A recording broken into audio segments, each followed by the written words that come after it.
hasta algunos detalles, hermanos, en donde a veces hay que ser bien radical. Entonces, esto viene la parte sensible, y así que yo quiero que preste mucha atención, ¿verdad? Para que en el nombre del Señor podamos, ¿verdad?, seguir con la ayuda del Señor hasta aquí el Señor nos ha ayudado. Pero ojalá estemos todos ya, si alguno está afuera, que entre, porque vamos a empezar, hoy vamos con el capítulo 4, vamos a empezar el capítulo 4. Y no sé dónde fue que nos quedamos. ¿Quién fue el último hermano que leyó? Ahí entonces empezamos con el siervo, capítulo 4. Y vamos a leer igual un versículo cada uno, siguen los hermanos hasta llegar al final. Es 4.1. 4.1. La palabra del Señor la leemos en el nombre del Padre, del Hijo y del Espíritu Santo. Amén. Dice: cuando oyó Sanballat que nosotros edificábamos el muro, se enojó y se enfureció en gran manera e hizo escarnio de los judíos. Amén, gloria a Dios. Habló delante de sus hermanos y del ejército de Samaria y dijo: ¿qué hacen estos débiles judíos? ¿Se les permitirá volver a ofrecer sus sacrificios? Acabarán en un día, restaurarán de los montes del polvo y las piedras que fueron quemadas. Y estaban juntos a él Tobías, amonita, el cual dijo: lo que ellos edifican del muro de piedra, si hubiere una zorra, lo derribará. Amén. Oye, oh Dios nuestro, que somos objeto de su menosprecio, y vuelve el baldón de ellos sobre su cabeza, y entrégalos por despojo en la tierra de su cautiverio. No cubra su iniquidad ni su pecado sea borrado delante de ti, porque se ayudaron contra los que edificaban. Amén. 6. Edificamos pues el muro, y toda la muralla fue terminada hasta la mitad de su altura, porque el pueblo tuvo ánimo para trabajar. Pero aconteció que oyendo Sanballat y Tobías y los árabes, los amonitas y los de Asdod, que los muros de Jerusalén eran separados, porque ya los portillos comenzaban a ser cerrados, se enloquecieron mucho. 8. Y conspiraron todos a una para venir a atacar a Jerusalén y hacerle daño. Entonces oramos a nuestro Dios, y por causa de ello pusimos guarda contra ellos de día y de noche. Y dijo Judá: las fuerzas de los acabadores se han debilitado, y el escombro es mucho, y no podemos edificar el muro. Y nuestros enemigos dijeron: no sepan ni vean hasta que entremos en medio de ellos y los matemos y hagamos cesar la obra. Pero sucedió que cuando venían los judíos que habitaban entre ellos, nos decían hasta 10 veces: de todos los lugares de donde volviereis, ellos caerán sobre vosotros.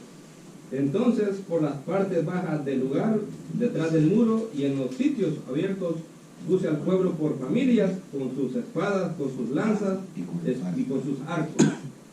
Después miré y levanté y dije a los principales y a los magistrados y al resto del pueblo: no temáis delante de ellos, acordaos del Señor grande y terrible, y pelea por vuestros hermanos, por vuestros hijos y por vuestras hijas, por vuestras mujeres y por vuestras casas. Y cuando oyeron nuestros enemigos que lo habíamos entendido y que Dios había desbaratado el consejo de ellos, no volvimos todos al muro, cada uno a su tarea.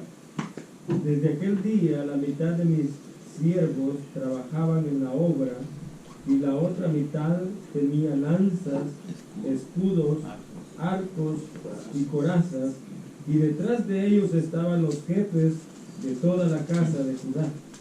Los que edificaban en el muro, los que acarreaban y los que cargaban con una mano trabajaban en la obra y en la otra tenían la espada.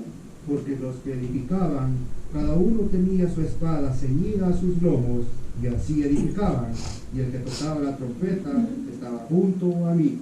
Y dije a los nobles y a los oficiales y al resto del pueblo, la obra es grande y extensa, y nosotros estamos apartados en el muro, lejos unos de otros. En el lugar donde oyereis el sonido de la trompeta, reunidos ahí con nosotros, nuestro Dios peleará por nosotros. Aleluya. Nosotros pues trabajamos en la obra y la mitad de ellos tenían lanzas desde la subida del alba hasta que salían las estrellas. También dije entonces al pueblo, cada uno con sus criados permanezcan dentro de Jerusalén, y de noche sirvan de centinela y de día en la obra. Y yo mismo, y yo, 23, sí. Y yo, ni mis hermanos, ni mis jóvenes, ni la gente de guardia que me seguía, damos nuestro vestido. Cada uno se desnudaba solamente para bañarse. Amén, aleluya, gloria. Después tomar su asiento, hermanas y hermanos. Y lo que bienvenidos los hermanos, también Manarina, bienvenida, viene agregándose, Dios la bendiga. Y si hay algún hermano que se ha agregado este día, bienvenido también, amén. Lo que vamos, hermanos, a ver es precisamente algo con respecto a lo que es la visión y qué ocurre cuando la visión se pierde. Si usted ve el cuadro, obviamente la visión es la que da la dirección de lo que es la obra del Señor. Esa es una brújula y la flecha va dirigida hacia la visión. Y esta es la visión, es lo que Dios da de manera particular al pastor, al obrero, al siervo. Y está la visión, como veíamos el día de ayer, pues de cada uno de los supervisores, que para trabajar hay que tener visión. Es saber hacia dónde se quiere ir, es saber hacia dónde vamos a llegar, y es tratar de por la fe ver el cuadro completo. Visión es ver lo que Dios ve. Visión es ver más allá de lo que nuestros ojos, hermanos, nos permiten ver. Y entonces, por ejemplo, el pastor tiene visión y debe de ver más allá de lo que hoy está viendo. El supervisor igual debe de tener la visión clara, debe de ver gente que no es líder, como decíamos ayer, debe de ver reuniones multiplicadas, debe de ver zonas ganadas completamente para Cristo. Esa es visión, es ver más allá, es visionar lo que no hay para que ocurra y haya. Dios va actuando, hermano, a través de la visión, pero hay momentos en que esa visión se puede perder, se puede nublar. Y es cuando básicamente y otros ingredientes hacen que la obra se detenga. Hemos visto cómo Nehemías va trabajando, la gente tuvo ánimo para trabajar y todos acarreando y todos aquí, pero de pronto dice, y el muro llegó a la mitad y ahí nos quedamos. Algo ocurrió, algo pasó, que de repente ya no pudieron, hermanos, seguir avanzando, sino que hubo algo que detuvo básicamente el trabajar de la obra. Y entonces quiero mostrarle esto, miren. Aquí está.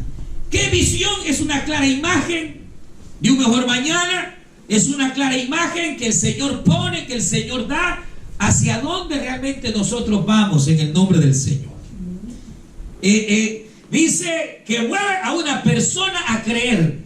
No solamente que se puede hacer algo, sino que ya está hecho. Se va a hacer en el nombre del Señor. Cuando hay visión, hay fe. Y cuando alguien tiene una visión, no se cansa, sino que permanece trabajando en esa visión que Dios, hermano, le ha dado. Abraham tuvo la visión, él sería padre de multitudes, no tenía ni un hijo, y el Señor le dice: mira las estrellas, así serán tu descendencia, así serán tus hijos. Visionarios precisamente es ver más allá. Yo aquí no solo veo supervisores, veo pastores, y un día vamos a estar así como estamos, con puros pastores, ancianos, evangelistas, maestros. Diga gloria a Dios, hermano. Y lo que será reunión de supervisores es lo que hoy nosotros vemos cuando viene el hermano Galindo de líderes, y eso van a ser los supervisores. Y los líderes vamos a tener que hacerlo en un auditorio, porque no vamos a tener dónde hacerlo. ¿Te lo creen? Deben tener visión hacia dónde va, visión que espera de hermano, realmente lo que hacia dónde va. ¿Hacia dónde va? Si el Señor nos da vida, yo me veo, hermano, si el Señor me permite llegar a cierta edad, me veo pastoreando las iglesias. Ya sin hijos, ya con mis hijos ya fuera, con mi esposa, hermano, ya me veo yendo a diferentes, a 51 estados. Y no solo ahí, sino hacia allá, donde Dios nos abra puertas. Yo no sé dónde se ve usted, si se ve predicándole a multitudes, hermano. No sé dónde se ve usted, si se ve ministrando, hermano, o enseñando a muchos, aleluya.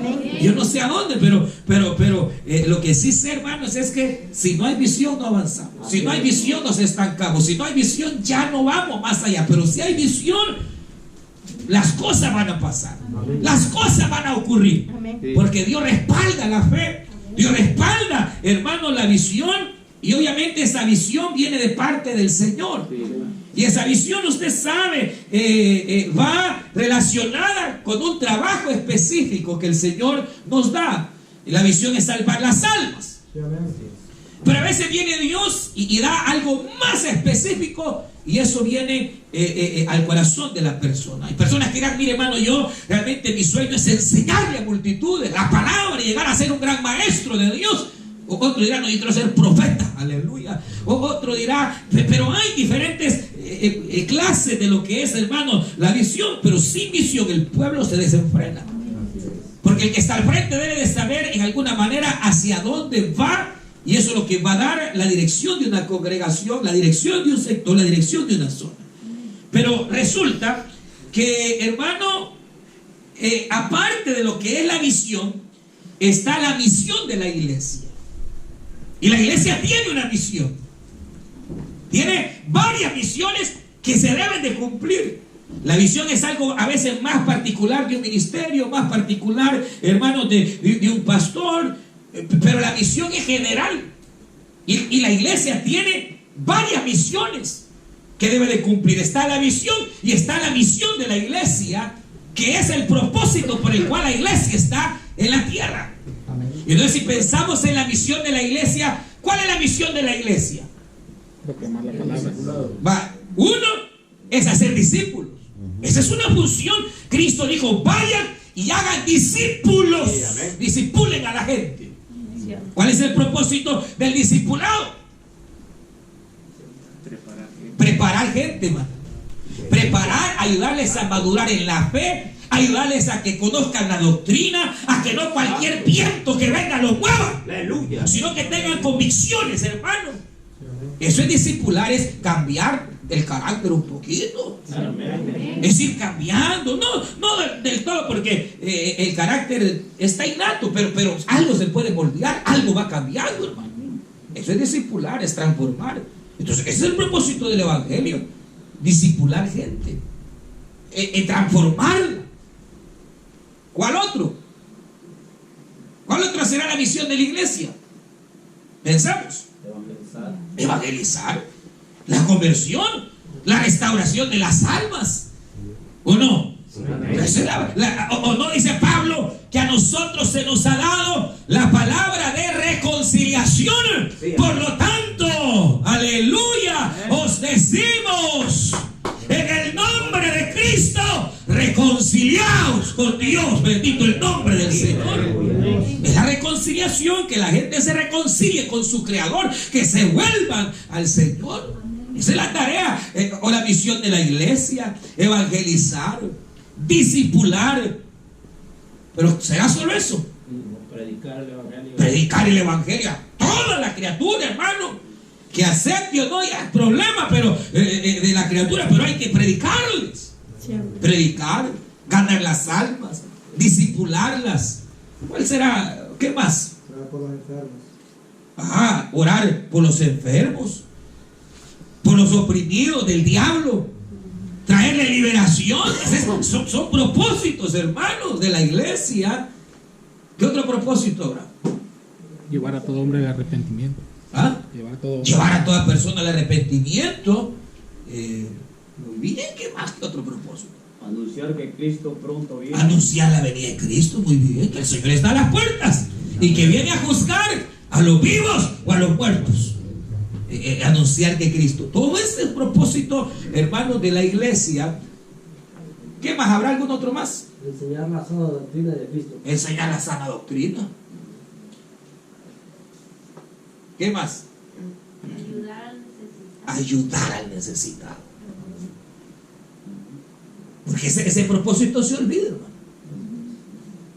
Y la iglesia está para darle de comer también al que no tiene pan. Vestir al que no tiene ropa. ¿Ah, no le gusta? Pues la iglesia está también para eso, hermano. Ese mensaje que a nosotros nos dieron de que la iglesia no estaba para eso está malo. Y se dio porque, lastimosamente, la iglesia católica se dedicó solamente a esa misión y se le olvidó lo más importante. Para la iglesia evangélica también se le olvidó darle de comer al hambriento, se le olvidó vestir al enfermo. Y la iglesia también está para dar. No, el Señor lo dijo. No, el Señor lo dijo. Cuando estemos delante de Él, por cuanto me diste de comer, por cuanto me vestiste, por cuando estuve enfermo y me visitaste, estuve en la cárcel y fuiste, Sí, Señor. me vestiste, me calzaste. Y le diremos: Señor, pero ¿cuándo te calzamos? ¿Cuándo te vestimos? ¿Cuándo? Y agarrando a un pequeño, dijo: cuando lo hiciste por mí también lo hiciste. No se nos olvide, hermano. A veces uno se le olvida y es una balanza. Hay que ganar las almas, hay que adoctrinar, hay que transformarlas, hay que predicarles, es cierto. Pero si tienes fe y no tienes obras, tu fe es muerta. Muéstrame tu fe a través de las obras, dijo Santiago. Entonces la iglesia también es llamada a ayudar a la viuda, hermano, ayudar al hermano. Entonces todo eso viene a que la iglesia sea las manos de Cristo en la tierra.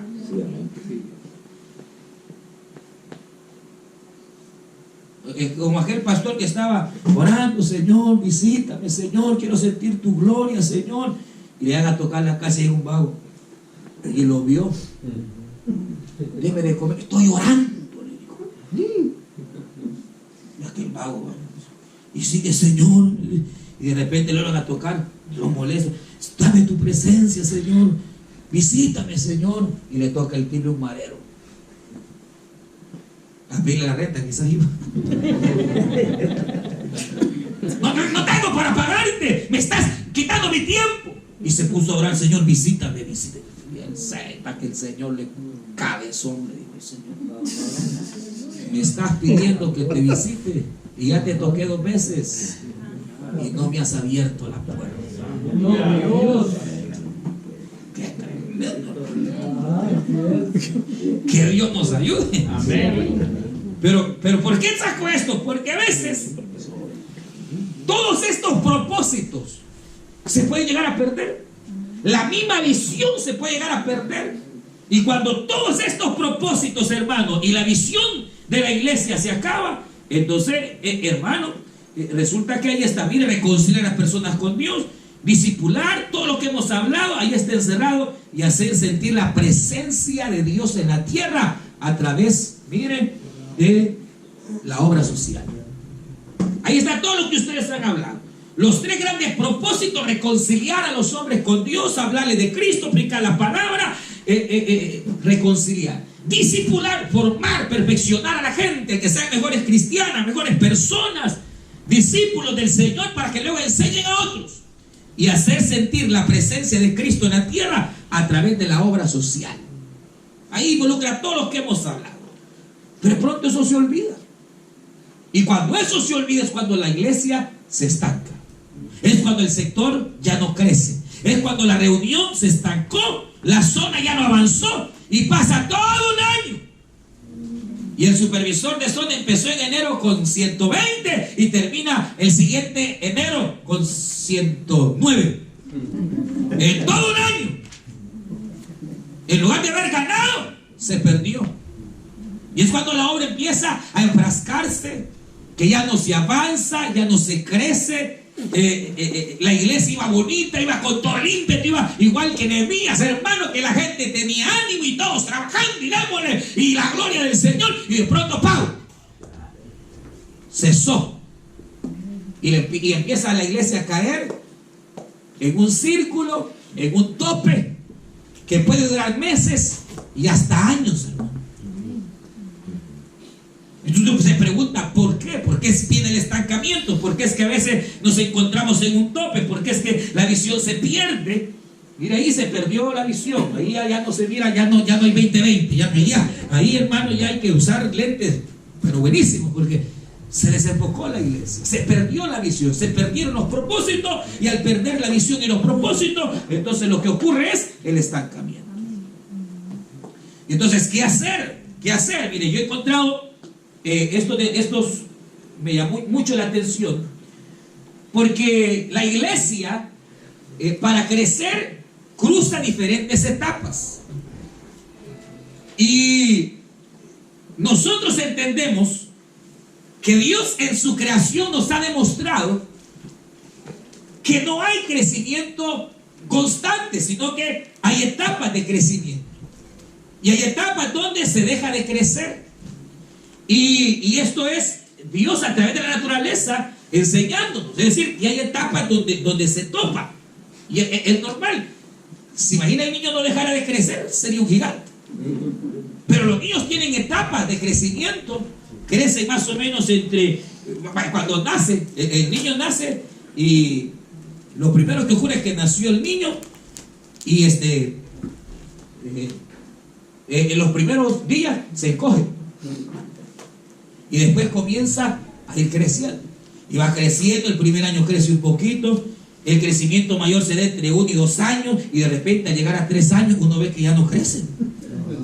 Y pasan 3, 4 años y uno ve que no crece. De repente llegan a 5, 6 y empiezan a dar otro estironcito. Llegan a los 7, 8 y se vuelven a estancar, no crecen. Ya tenés 10 y no creces, le dice uno, ya 11 y no te veo. De repente, ¡pau!, el desarrollo y ¡pum!, se estiró. Y ahí va hasta los 20, 25, y hasta ahí a los 25 se dejó de crecer.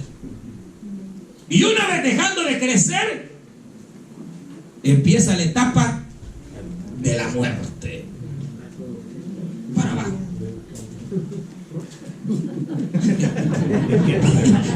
Así es, hermano, la vida así es. Uno crece y hay un momento en donde llega al tope, y ahí se mantuvo por algún tiempo hasta que comienza a decaer, a ir ya para el otro lado, pues. Y así, esa es la vida. La misma naturaleza, hermano, nos enseña. Y en el caso, hermano, de la iglesia, es similar, es parecido. Hay etapas donde la iglesia crece bastante y las almas vienen, y hay que aprovechar esos momentos, pero saber que de repente puede llegar ese momento en el cual el muro se detiene hasta la mitad. Y entonces aquí ocurren dos cosas. Mire, un día estos, no sé cómo fue que vimos en una revista algo donde dice que aquí en Estados Unidos cada año se cierran 1.500 iglesias americanas. Y es cierto, porque, por ejemplo, donde está nuestro hermano Eduardo, ahí en Manasa, la iglesia donde se reúnen, la están vendiendo porque la iglesia se acabó, la iglesia americana. ¿Dónde más es que Ahí en Guayco están vendiendo la iglesia, porque la iglesia americana ya no llega. Ya llegaron el hermano Juan Carlos que si quiere comprar la iglesia. Porque ya no. Hermano, o sea que imagínense, en cada año se cierran un montonazo de iglesias, muere, porque una vez llegando a esa etapa de tope, ocurre algo. O la iglesia muere, o hay una renovación para que vuelva a crecer. Es como nosotros. Fíjense que con nosotros pasa algo, como Pablo lo dice de esta manera: cuando ya somos cristianos y el Espíritu de Dios mora en nosotros y hemos vuelto a la vida en Cristo, dice Pablo que aunque esta carne, este edificio de carne se vaya deteriorando, nuestro ser interno se va renovando, aleluya, en Dios, en Cristo Jesús para siempre. Y es por eso que el cristiano a veces se puede ver viejo, pero físicamente, pero en su interior 70 años tiene y todavía anda predicando, 70 años tiene y todavía anda profetizando, 70 años tiene y ahí anda haciendo la obra de Dios, hermano. ¿Sí? Como Caleb, que llegó, ¿cuántos años tenía? 80 años, y llegó a reclamarle a Josué y le dijo: la misma fuerza que tenía al principio es la misma fuerza que tengo, así que deme en ese monte para pelearlo y conquistarlo. Aleluya. ¡Qué tremendo! O sea que ocurre en nosotros ese proceso en el cual, porque la vida que hoy se nos ha dado ya no perece jamás, sino que el que en Cristo cree y en Cristo ha nacido tiene vida eterna y no perecerá jamás, ha dicho el Señor. Entonces nuestro ser externo se va cansando, se puede envejecer, se avejenta, es natural, va hacia la muerte, pero nuestro espíritu no. Nuestro espíritu y nuestra alma no van hacia la muerte, van hacia la eternidad, a estar por siempre con el Creador. Entonces la iglesia es igual. La iglesia, cuando llega a esas etapas donde la iglesia, hermanos, topó, ocurren dos cosas: o la dejamos que se muera y ya no avanzamos y nos quedamos satisfechos ahí con los que quedamos, y entonces la gente se va muriendo, migración nos mira agarrando, Dios no nos permita, otros se van regresando al punto que la iglesia se acabó. No, yo he visto iglesias que se han acabado, así literalmente. Iglesias que llegaron a tener 100, 150 y hoy no hay ninguno. Se perdió la iglesia, se fue, se acabó. Porque cuando se llegan esas etapas, hermano, o se acaba o se renueva la visión. Entonces aquí viene el hecho de que por ejemplo, ahí está en este cuadro, mira, ahí están los niños jugando, mire el árbol precioso, se hicieron adolescentes, se enamoraron, mire, y el árbol igual. Se casaron, se enamoraron, se casaron, pero ahora ya pasaron los años. Ya mire ahí, esa es la vida, el ciclo de la vida, anciano. Ya el Señor quedó solo y ahí está. ¿A dónde va? Y por último, mire el árbol, también le pasó lo mismo. Y al final, ahí llegaron. Ese es el ciclo de la vida. Es decir, crecemos. Nacemos, crecemos, desarrollamos, maduramos y después morimos. Entonces, la vida, la naturaleza, hermano, nos muestra esta gran realidad. Pero en cuanto a la iglesia, en cuanto al cristiano, hemos dicho que nosotros vamos hacia la vida eterna y la iglesia misma igual puede, hermano, renovarse. ¿Cuántos creen que la iglesia puede renovarse? Y renovarse la visión, y renovarse la misión, y renovarse los propósitos para entonces no perecer, sino seguir hacia adelante hasta que Jesucristo venga, hermano, y nos lleve con él. Entonces, dice, edificamos pues hasta la mitad, y hasta ahí llegamos. Y en el versículo 10 lo vamos a ver un poquito más adelante.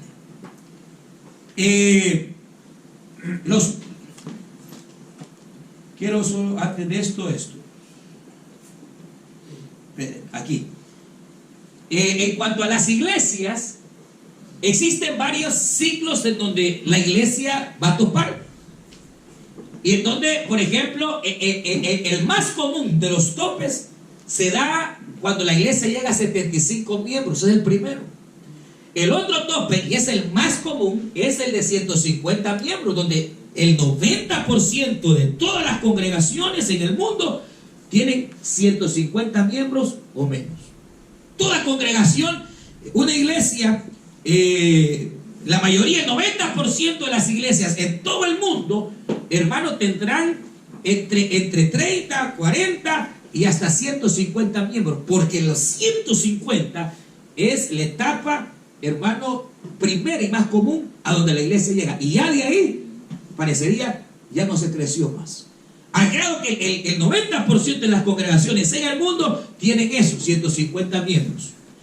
Luego, la etapa más dura y más difícil, de repente la iglesia se renovó y empezó todavía a dar el siguiente paso y llegaron a los 300. Los 300 se considera la etapa más crítica, en donde es la etapa donde la gran mayoría de las iglesias que aún lograron superar, hasta ahí llegaron. Es el segundo tope. Cuando se llega a los 300 miembros, empieza uno ahí a bregar y a topar. Llegó al tope. Pero si una iglesia, hermano, logra superar el tope de los 300, se dice que puede llegar a crecer ilimitadamente, hermano. Una vez sobrepasando los 300 miembros, sobrepasando el límite de los 500, la iglesia dice, según los eruditos que hablan del crecimiento de las iglesias, se puede llegar a crecer ilimitadamente. Aunque una vez pasando los 500, los 300, habrá etapas de tope. Igual ocurre con un sector, igual ocurre con una zona, igual ocurre con la iglesia. Ahora, quiero mostrarle esto.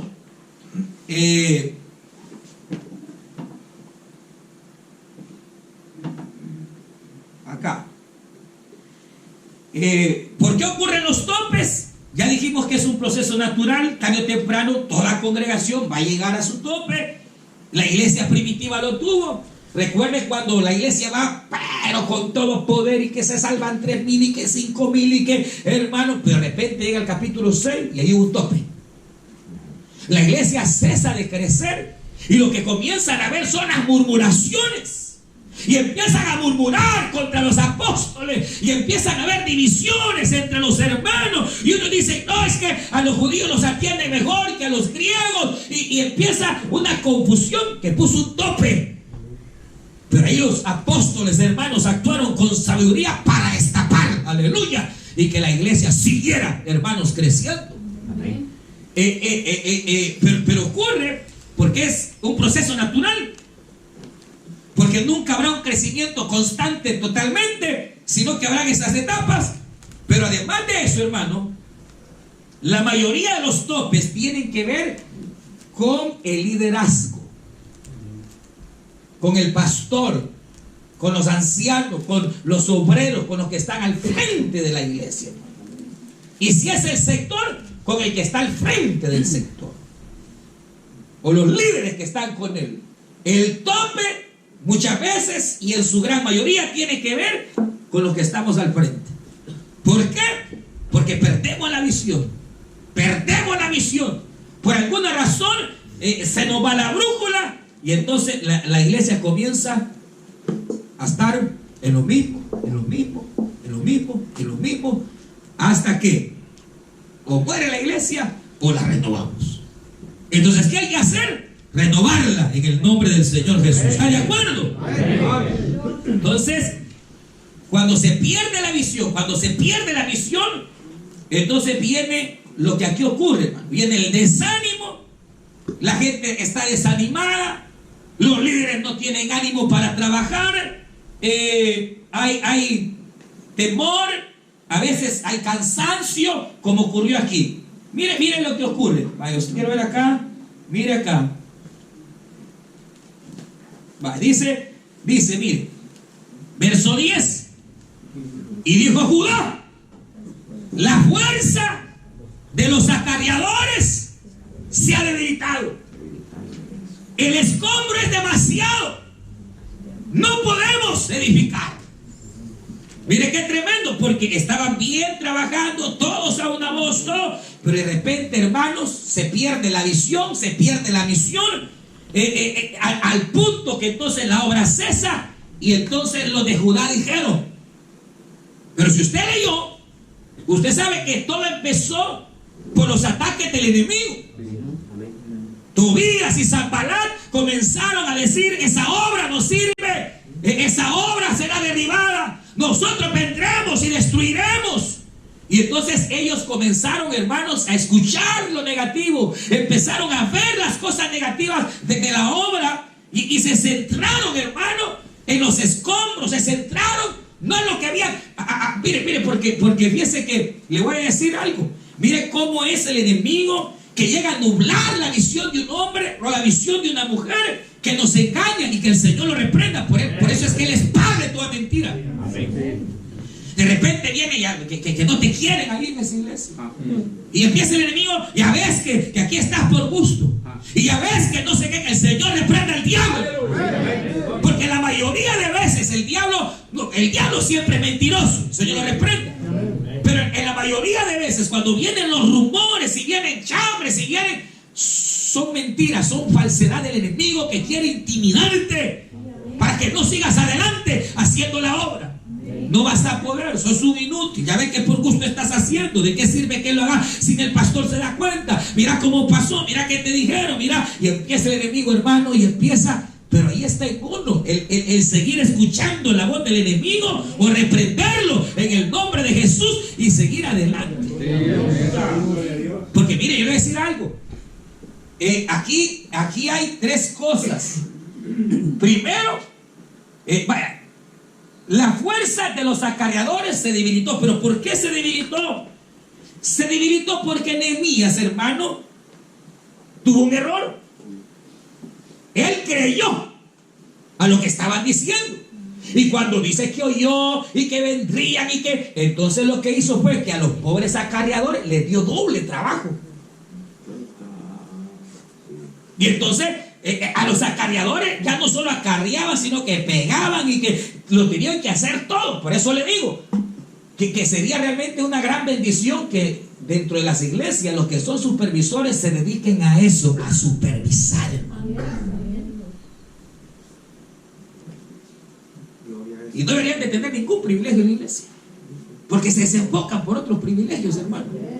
Y el privilegio más importante en una iglesia no es que usted sea coordinador o coordinadora. Eso no es, hermano. Saque eso de la mente. Aleluya. No es que usted sea músico. No. El privilegio más grande que usted tiene es ser supervisor. Ser supervisor. Ese es el privilegio más grande que hay. Porque en usted se ha visto un futuro pastor, una sierva, un hombre de Dios futuro. ¿Y por qué es que a veces el supervisor se cansa? O los líderes se cansan por su privilegio. Es diácono, es protocolo, es músico, es líder, maneja la ven, ahí anda para ir para abajo. Hermano, es propio cansarse. Hermano, déjeme decirle algo. El ataque nunca pasó. ¿Oyeron? El ataque nunca pasó. Sí, amén. Todo era mentira del diablo. Así es. La mayoría de temores que el diablo pone en tu mente no van a pasar. Así es. Mayor es el que está contigo. Dios te va a dar la victoria. Son mentiras del diablo. Te va a salir mal el mensaje. Mentira del diablo. No prediques que no servís para predicar. Mentira del diablo. Sí, amén. Mira que la gente aquí, que mira, es mentira del enemigo. El enemigo es tan terrible que le puede llegar a meter a uno una psicosis, hermano, que va pasando y ve los hermanos, creen que Dios no están hablando. No están hablando de Dios. Pero el enemigo es tan tremendo que nos engaña. Y entonces Nehemías falló porque vino y a los pobres acarreadores les puso 2, 3 cargas. Y entonces lo que ocurre es que obviamente se cansaron, hermano. Y a veces eso ocurre, ¿verdad? Porque el servidor, el líder, el supervisor, hermano, tiene una familia, tiene un trabajo. un trabajo secular que tiene que a veces desarrollar, además los privilegios, además el supervisorado. Y entonces, ¿qué es lo que ocurre? Ocurre que se cansa. Y a veces hay líderes que están cansados y hay supervisores que están cansados. Y a veces lo que pasa es que el cansancio es tal que a veces hay supervisores que habría que dejarlos descansar un tiempo. Aleluya. Sí. A veces líderes están cargados. Pues, aparte, añádale los problemas que uno tiene en su propia casa. Los problemas con los hijos, los problemas con la mujer, los problemas con el marido, los problemas con la mamá, los problemas familiares. Añádele que perturban y lo afligen a uno. Y las cargas de la otra gente. Por eso es que hay que aprender a descansar en el Señor. Y usted ve a Nehemías diciendo: oremos, Señor, mira lo que nos están haciendo. Mire la oración de Nehemías, tan cristiana, ¿verdad? Chula, preciosa. Señor, mire esos que nos están atacando, mátalos, Señor. Eso es lo que está diciendo. Entiérralos en su propio propio. Pero lo importante es que oró, ¿verdad? Pero a veces, hermano, como no ora uno, entonces se cansa más. Y hay que aprender al reposo en Dios, a descansar en las promesas de Dios, a saber que si usted tiene cuidado de la obra, también Dios va a tener cuidado de los suyos, hermano, y que Dios es fiel, y a saber a descansar en el Señor. Pero a veces llega el punto que el cansancio es tal que quizá habría que dejar un ratito, no mucho tiempo, para tomar fuerzas y ver realmente qué está pasando. O de repente, incluso a veces hay pastores que están luchando con su llamado. Soy llamado, no soy llamado, y están ahí, o el negocio otro los está llamando y no saben si esto, lo otro, qué, o allá. Tienen que definirse, hermano, a qué es lo que realmente Dios lo ha llamado a uno, hermano. Y de repente, mire, hermano, yo recuerdo un pastor amigo en El Salvador que él sentía llamado para estudiar una carrera. Y era tanto que él era pastor de zona, compañero de trabajo, pero llegó y habló con el pastor general y mire, hermano, y la verdad es que el pastor le dijo: vaya, le dijo, deje el pastorado, vaya a probar un año, vaya a la universidad y estudie. Y si realmente su llamado, le dijo el pastor, es ser esta carrera, entonces Dios le va a dar la fuerza, le va a dar la salida y usted va a ser un buen profesional. Pero si yo lo he llamado para el pastorado, entonces de aquí un año, le dijo, le doy para que esté aquí otra vez, y aquí va a estar la zona esperando. Solo congréguese, manténgase fiel a su familia. Dicho y hecho, el hermano se fue a probar a la universidad, se metió, se inscribió, ahí andaba, que al año estaba de regreso, porque él quería estudiar los libros, pero su corazón no llevaba la Biblia. Él quería, pero él estaba en la universidad y se acordaba que tenía que estar en la reunión con los pastores, hermano. Y entonces no pudo. Pero el pastor general que estaba en ese momento le dijo: vaya y pruebe, dele, vaya y pruebe, si es lo suyo va a ser un buen profesional. Y si no, y cabal, al año estaba de vuelta pastoreando la zona, predicando la palabra del Señor. Y hasta el día de hoy, hermanos, hace años, ahí está el siervo predicando. Pero es que hay momentos en los cuales hay que definir qué es lo que uno quiere realmente en la vida. Si esto, si lo otro, porque no se puede servir a dos señores. Entonces, llega el momento en que, hermano, Dios lo define a uno, qué es lo que realmente uno desea, qué es lo que uno quiere, y sobre todas las cosas, hermano, Dios se va encargando, pero uno también. Y hay quizás circunstancias en las cuales se necesita decirle a un hermano, por ejemplo, algún supervisor que de repente tiene problemas demasiado fuertes con la esposa, o hay problemas familiares, pero que ya se volvieron demasiado. Mire, hermano, trate de arreglar su situación, tómese un tiempo. Y si hubiera alguno hoy, no, a veces es bueno. Mire, deje unos días el sector y tratemos de arreglar su problema con su mano.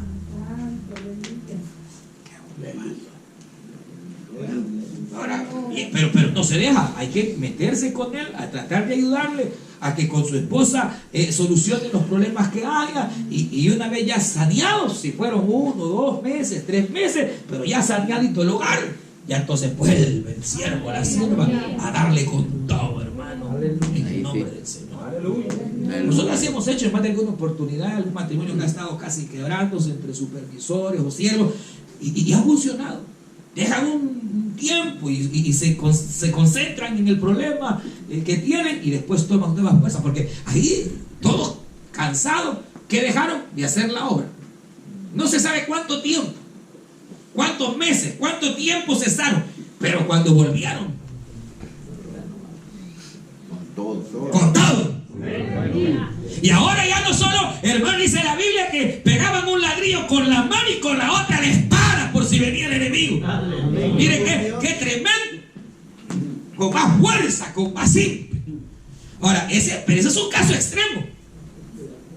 No vaya a ser bandido y vaya a andar pidiendo break, porque es riesgoso también. ¿Ya? Y eso no se extiende a la gente común, hermano. Yo necesito un break, no me voy a congregar un mes, se va al mundo, hermano. Aquí no hay break. Usted puede dejar su privilegio, pero nunca su comunión con el Señor, ni el congregarse, ni leer la palabra, porque no hay break. No hay break. Pero en el privilegio, a veces. Pero mire, hay 2 cosas más. Le dice, los escombros son muchos. Pero eso era mentira, hermano. Eso era una gran mentira. Le pregunto, ¿eran los mismos escombros del principio? No. Muchos de los escombros ahora eran muros. Es decir, que no era que hubiera muchos escombros, eran menos que al principio. Lo que restaba era menos, hermano. Lo que faltaba era menos. Pero mire cómo es el diablo que le cambia la perspectiva. Uno, no, si no hemos hecho nada. ¿Cómo no? Ya habían hecho bastante, hermano. Ya ves que no haces nada, dice el diablo a uno. Y mira, no, ya hizo algo. Algo ha hecho. Si ha llegado hasta aquí, algo ha hecho, hermano. Y recuerde que Dios lleva en el libro de las obras anotado todo lo que usted hace para el Señor. No es que usted sea bueno para nada, no. Algo usted ha hecho para el Señor. Pero el diablo viene y lo pone a uno. Nada has hecho, los escombros son muchos. Ya no eran muchos, hermano. Los escombros eran menos. Era más lo que se había construido que lo que estaba derribado. Y la otra gran mentira, no podemos edificar. Y no, ya lo llevaban a la mitad, hermano. No podemos. ¿Cómo que no podía ser? Lo habían llevado a la mitad. Pero mire cómo es el diablo mentiroso. No pueden edificar, no podremos. Y lo más triste, que venía de los propios hermanos del sector. Porque una cosa es que el rumor o lo que venga de afuera, o de un impío como Sanbalat, pero que venga de los propios hermanos. Y cuando en un sector se permite mucha murmuración y se permite mucho chambre, o en la iglesia andan cuchillos, eso es un veneno para el diablo, el veneno del diablo para la iglesia. Y la gente se debilita. Y la gente no quiere, porque como están centrados en otra cosa, se les ha olvidado, hermano, dónde tiene que estar su fe, su confianza. Entonces ocurre que mire, se desalientan, se desaniman, viene el cansancio, ya no hay confianza. ¿Qué pasa con un sector? Cuando un sector ha llegado al tope también, cuando ya no creció el sector, hermano. Cuando el sector ya no genera líderes. El sucesor tiene 4 o 5 hermanos y de repente algo pasó con un hermano, dejó la reunión, y de las 4 células no hay un líder que pueda sustituirlo. Ahí está pasando algo, hermano. Ahí el sector llegó al tope. ¿Cuándo un sector llegaba al tope? Cuando no avanza. Cuando la zona llegó al tope, cuando ya lleva 1 año, 2 años y no avanza. ¿Cuándo se llegó al tope? ¿Cuántos líderes trae, siervo? No hay. ¿Cómo que no hay? Mis hermanos, si tiene 50 personas en el sector, ¿cómo que no van a haber nuevos líderes? Él no los está viendo. Cuando un sector topa, cuando no hay nuevos líderes, no está generando, no hay discípulos. Cuando la gente vive en constante conflicto. Bueno, mire, en toda iglesia y en todo sector van a haber problemas. No hay iglesia perfecta. Jamás la va a encontrar. No existe en la tierra. Toda iglesia tiene problemas, tiene conflictos, tiene situaciones. Y en un sector igual, en una reunión igual. Pero una cosa es que hayan y otra cosa es que es el pan de todos los días. Conflicto tras conflicto, conflicto tras conflicto, conflicto tras conflicto.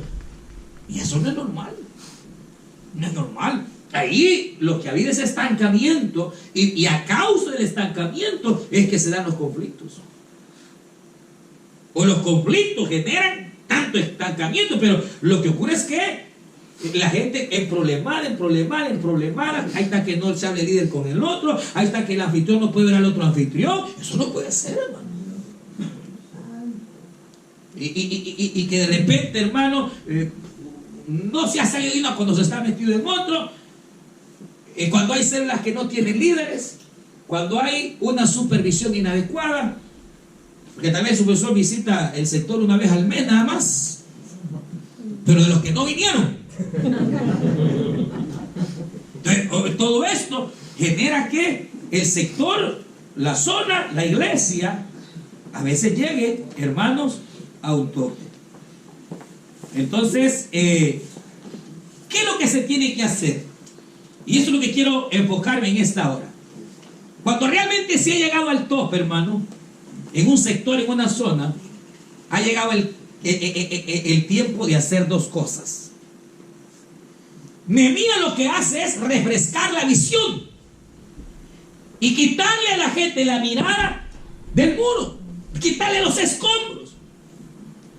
Él les dice, él sabe que están estancados porque pusieron la mirada en Tobías, en Sanballat, pusieron la mirada. Mire, hermano, voy a decir esto, se me viene ahorita de parte del Señor. Usted aprenda a hacer las cosas para ser aprobado por Dios y no por los hombres. Porque si usted hace las cosas esperando la aprobación del hombre, se puede desanimar. Porque la gente nunca está satisfecha. Por un lado. Y a veces quien es su autoridad, tal vez usted esperaba algo de él y no le dio nada. Ni siquiera gracia le dijo nada. Y si usted lo hizo, lo voy a hacer para que el pastor vea que yo puedo. Lo voy a hacer porque con otros intereses, hermano, o por buscar la aprobación del siervo, se va a quebrar. Usted haga las cosas buscando la aprobación del Señor, la aprobación de Dios, porque si lo hace para Dios, siempre recibirá recompensa. Si lo haces esperando algo de los hombres, se puede desanimar y el enemigo le va a atrapar y le va a hacer creer que lo que usted ha hecho es nada cuando sí ha hecho. Amén, gloria a Dios. Y eso lo dice la Biblia, que debemos de buscar el favor de Dios y no el favor de los hombres. Así que, paréntesis, en el nombre del Señor, dice la Biblia, hermano, que Nehemías le dice, después miré, fíjese, miré. O sea, Nehemías cambió su mirada. Él mismo tuvo temor. Él mismo dice, no, fallamos, vimos al enemigo y como que dijera, volví a ver, pero no a Sanballat ni a Tobías, sino que volví a ver al Señor grande y temible y poderoso. Cuando dice, y miré y me levanté y le dije, no temáis, acordaos que la obra es del Señor y que el Señor es el que te ha llamado y que el Señor es grande y Él es poderoso. Acuérdense, hermanos, que la iglesia está para salvar las almas. Acuérdense que usted no está sola, el Señor está con usted. Acuérdese que usted no está solo, Dios está con usted. Entonces, miré y me levanté. ¿Qué es renovar la visión? Es volver a ver otra vez con los ojos de Dios a través de la fe. Pero eso requiere valor. Reconocer que uno ha perdido la visión y decirle, Señor, perdóname, me vengo a reconciliar, la culpa es mía, Señor. Porque en lugar de animarlos, he desanimado con mis actos. Eso es de valiente. Se necesita valor para reconocer que el problema es uno.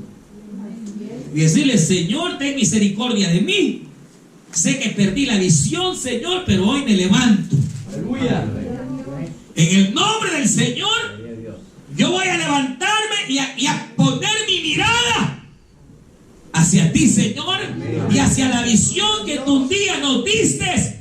Porque todavía hay mucha tarea que hacer, hermano. Todavía hay muchas familias que salvar. Todavía hay muchas personas a quienes la angustia y la aflicción les ha llegado. Todavía hay muchas personas que están atadas, hermanos, a vicios. Todavía hay personas, hermanos, que están siendo destruidas por el diablo.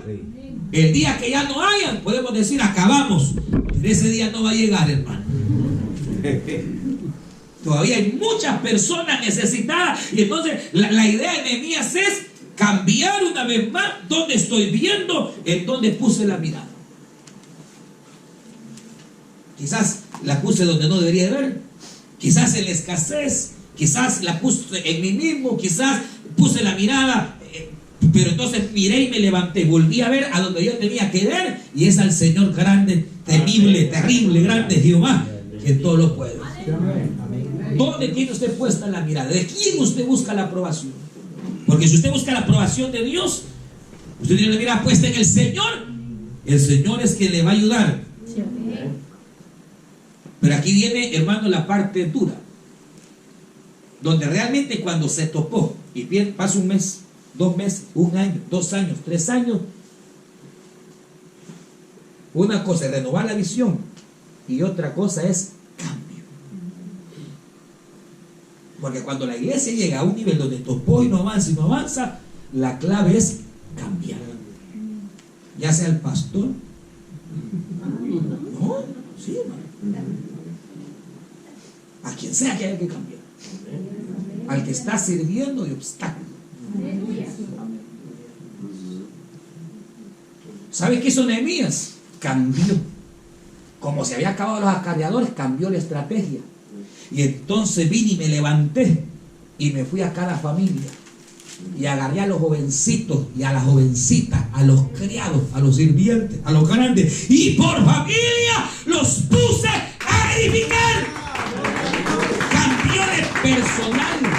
Aleluya. Sí. ¿Qué? Hay que hacerlo. Habla, Señor.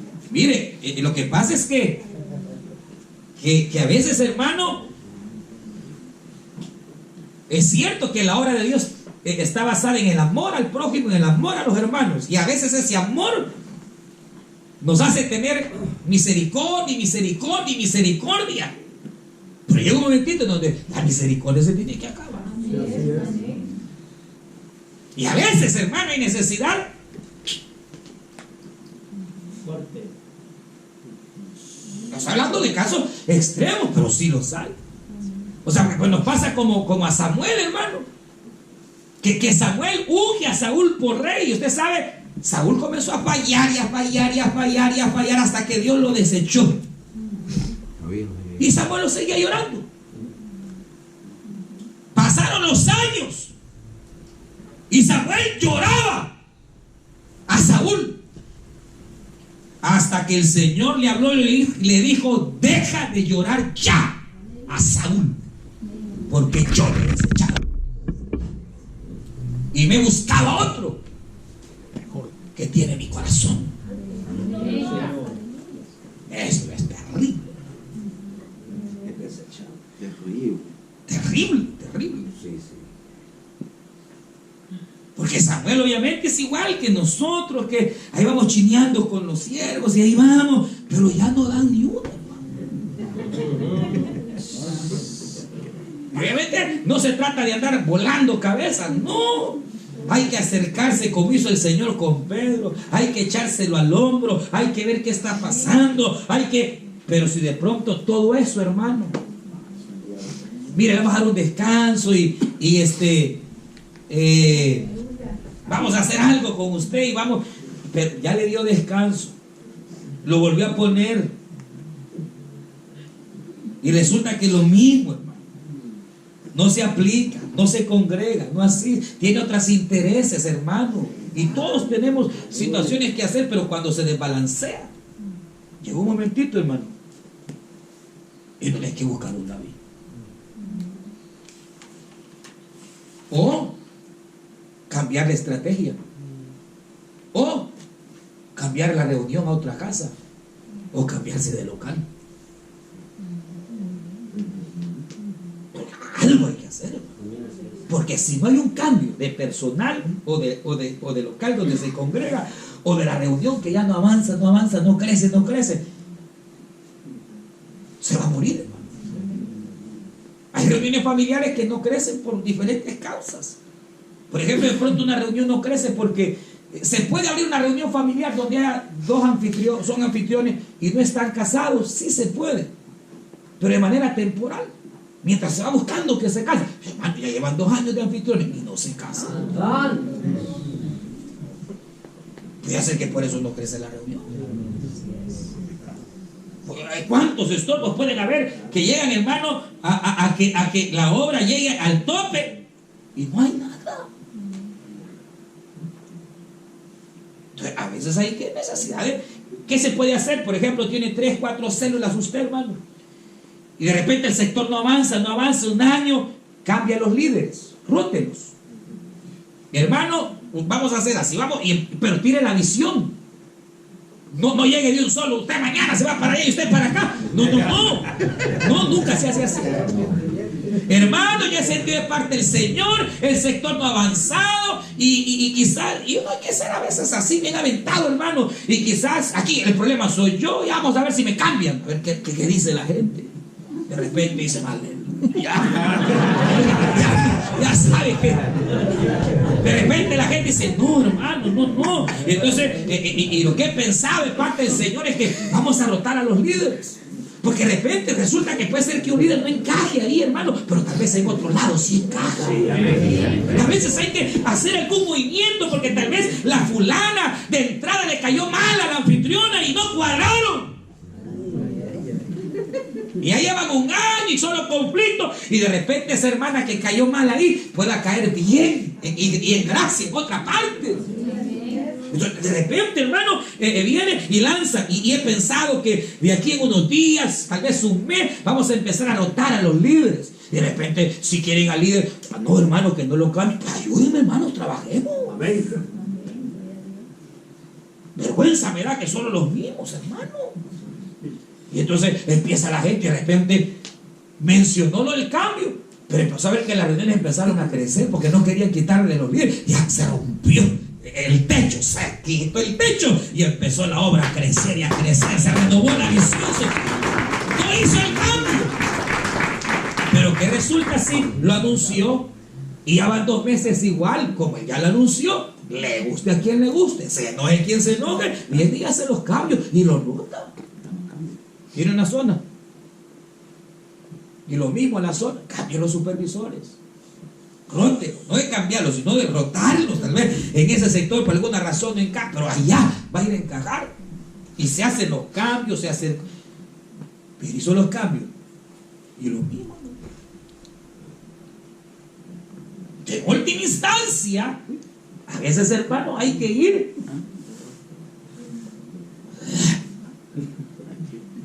¿Verdad? Con mucho cuidado, ¿verdad? Pero hay hermanas o a veces hermanos que ya no dieron ni una, por alguna razón, por alguna causa. Pero mire todo el proceso que hay que hacer, que hay que pasar. Y Nehemías vino, hermano, y lo que hizo, a los acarreadores están cansados, pues que descansen, hacemos la obra, tranquilos, vénganse acá, les vamos a dar de comer, los vamos a mandar allá a la playa un ratito, aleluya. No sé qué hizo Nehemías, pero la idea es que, y empieza, le dio tiempo que descansaran, y dijo, vamos a cambiar la estrategia. Los acarreadores se nos han hecho viejos, vamos a ocupar a los jóvenes. Aleluya. Y lo que vamos a hacer, que en lugar de estar edificando así, unos por otro lado, cada familia va a edificar la parte que le corresponda de su muro. Y cambió la estrategia.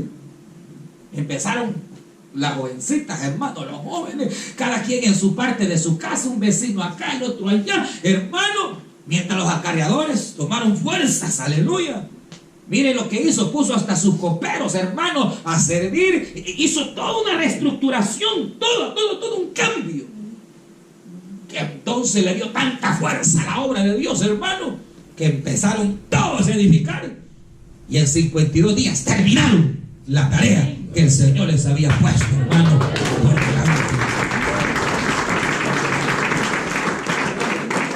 Yo sé que es difícil, hermano, pero a veces, hermano, hay que tomar alguna acción, ¿verdad? Pero no se va a quitar a alguien así nomás, no. Hay que tratar y ver, hablar. Pero de pronto, hermano, realmente ya no hay interés en la obra. Hay que orar por ellos, ¿verdad? Orar para que Dios los haga. Pero si no, ni modo, hermano. Pero no podemos estar por una persona atrasando la obra.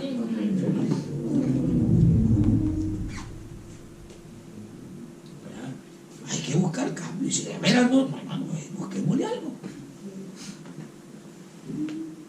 Y si no es la persona, es el local, hermano.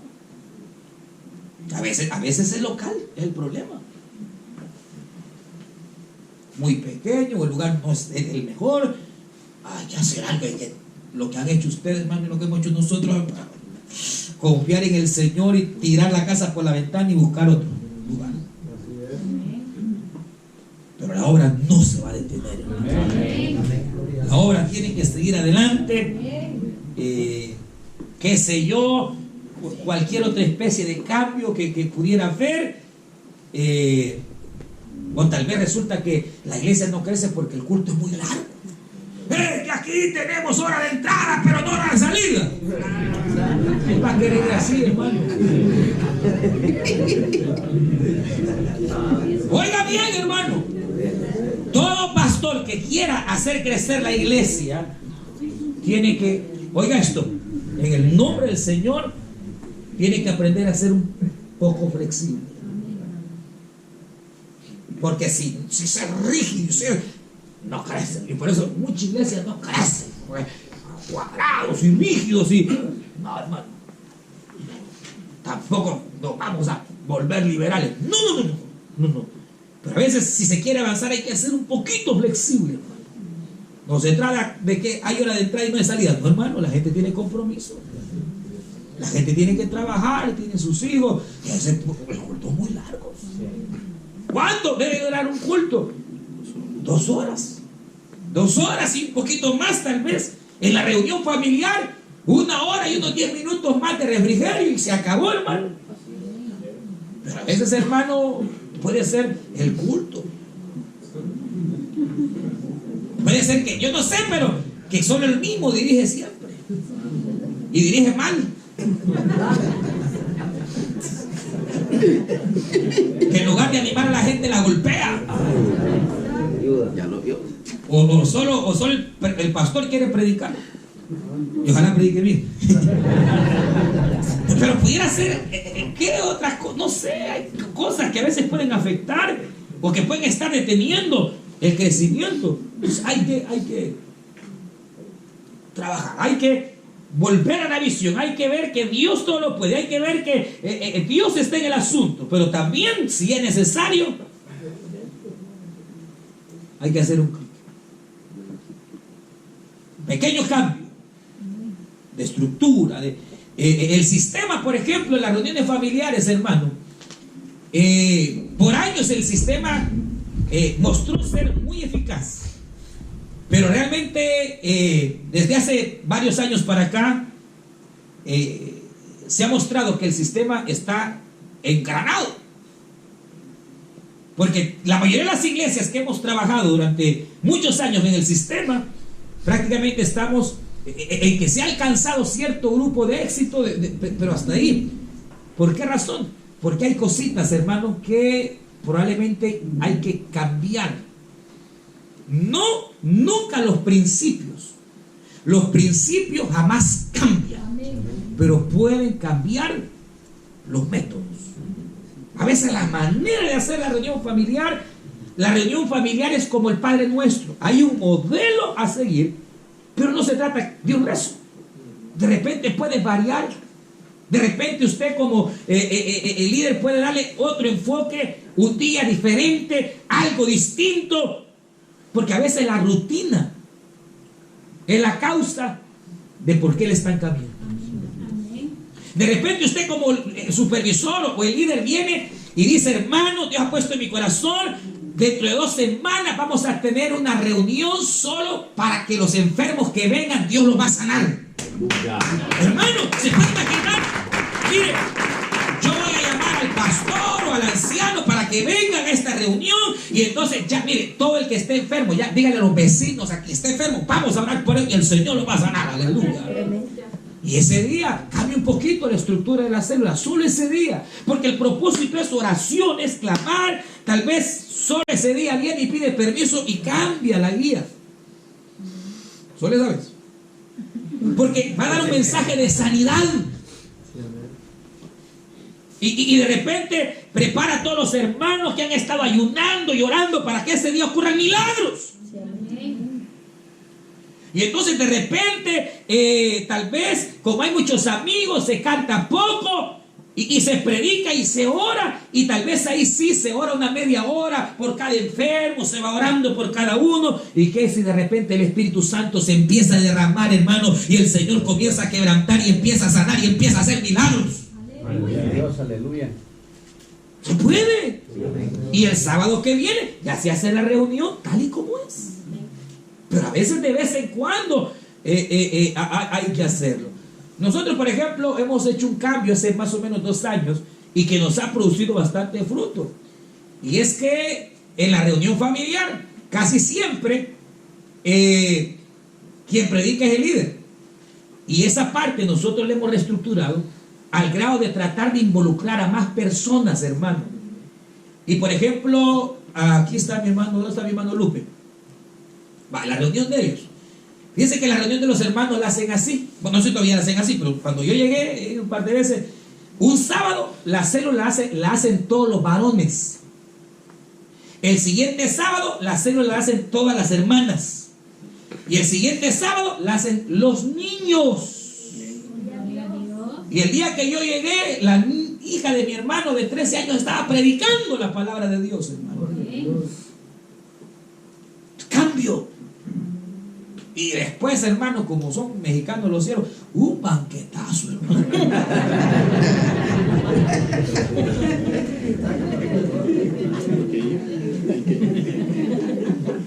No, ¿de quién se va a querer ir de esa reunión? Que hubo un cambio en estructura, un cambio, no en los principios, sino en la manera de hacer las cosas. Entonces nosotros hemos hecho algo, que el líder predica 2 o 3 sábados al mes, pero siempre está delegando un sábado o hasta 2 al mes a otros hermanos que ya va preparando para ser líder. El más grande temor de la gente para ser líder es la predicación. Y si usted le quita ese temor, va a tener líder. Ahorita tenemos 60 personas preparándose para líder nosotros, hermanos. Porque a la gente se le está quitando el miedo. ¿Por qué? Se les está dando lugar de predicar. Algunos supervisores que obedecen, otros ahí están enfrascados. Pero ahorita vamos al banquete. Póngase en pie, vamos a orar. Todavía falta una temática más, hermanos, así que no se vayan a ir.